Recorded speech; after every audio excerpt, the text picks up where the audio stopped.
Bonjour et bienvenue chez LuxGears où aujourd'hui je ne teste pas de voiture, vous voyez je ne suis pas au volant, je suis dans mon bureau et la raison est que j'aimerais bien débattre avec vous d'un sujet qui est d'actualité, qui est assez brûlant, qui est la fin des moteurs thermiques en 2035. Alors pour commencer, il faut savoir quel est le contexte. Comme vous le savez, le contexte c'est le réchauffement climatique qui a lieu depuis maintenant une centaine d'années, voire plus, qui est le début de l'ère industrielle qui date du 19e siècle. Et il se trouve que au niveau mondial, il y a un consensus qui se met d'accord pour dire que le réchauffement climatique est causé par l'augmentation de la concentration dans l'atmosphère de gaz à effet de serre. Et dans ces gaz à effet de serre, un des principaux constituants, c'est le CO2.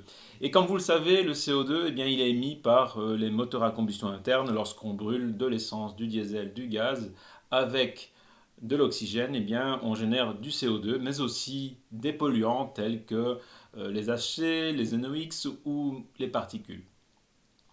Et toujours est-il que, eh bien, on a déterminé que le transport est un des grands contributeurs de ces émissions de CO2, d'où la volonté de la Commission européenne notamment de réduire drastiquement la contribution du transport au niveau du CO2. Alors, en 2021, il y a eu un projet de loi qui a été déposé, qui faisait partie du package Fit for 55, qui avait un élément consistant à carrément éliminer les émissions de CO2 des véhicules à partir de 2035.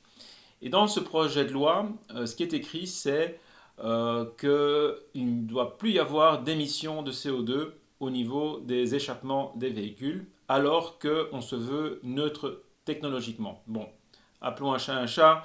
Si on applique cette volonté, ça veut dire que ne pourront plus être tolérées à la vente que les voitures électriques à batterie ou à hydrogène, donc plus à combustible. Or, ça ne répond pas à cette volonté de neutralité technologique. Bon, on va passer là-dessus et on va se concentrer maintenant sur la date. Alors la date de 2035, comment est-ce qu'elle a été déterminée? Ça n'a pas été décidé au hasard. Ça vient du fait qu'au niveau européen, on veut être neutre en carbone pour 2050.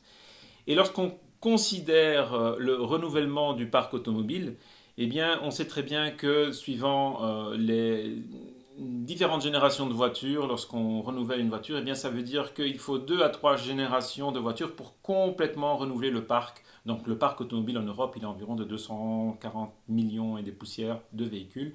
Donc il faudrait à peu près 15 ans pour le renouveler, d'où 2050 moins 15, ça fait 2035. Alors, je vous parlais de projet de loi, qui était le cas en 2021. Cette loi a été votée récemment non seulement à la Commission européenne en mai 2022, mais aussi validée par le Parlement européen en séance plénière le 8 juin 2022. Donc, alors vous avez entendu partout que c'est fini, il n'y aura plus de moteur à combustion interne à la vente à partir de 2035.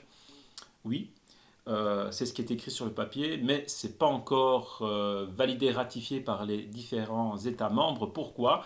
Parce que chaque État membre doit maintenant accepter cette loi. Et on n'est pas encore arrivé à cette acceptation parce que les différents pays doivent se prononcer. Et c'est là où il y a un hic, c'est-à-dire que les pays où l'industrie automobile est importante en Europe, c'est-à-dire l'Allemagne, la France et l'Italie, eh bien, ils ne sont pas vraiment d'accord avec cette volonté de l'Europe.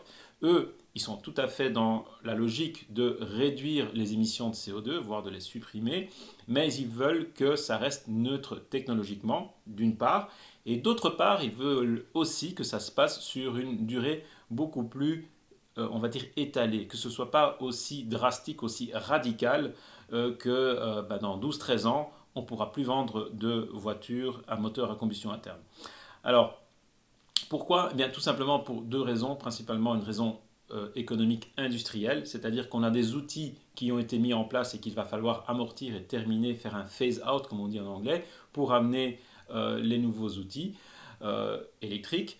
Les travailleurs devront aussi pouvoir être requalifiés, recyclés.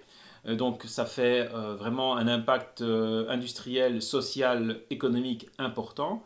Et d'un autre côté, il y a aussi la dépendance vis-à-vis d'autres nations, d'autres régions du monde. Alors aujourd'hui, on dit qu'on est dépendant des pays du Moyen-Orient et de la Russie pour ce qui concerne le pétrole et le gaz.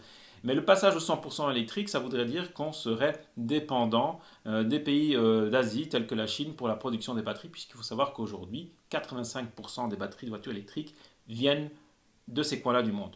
Donc, il y a beaucoup d'enjeux en cours. On va retraiter ces différents points dans les prochaines vidéos. Je vais m'arrêter là et je vais vous demander votre feedback jusqu'à présent, si ça vous plaît.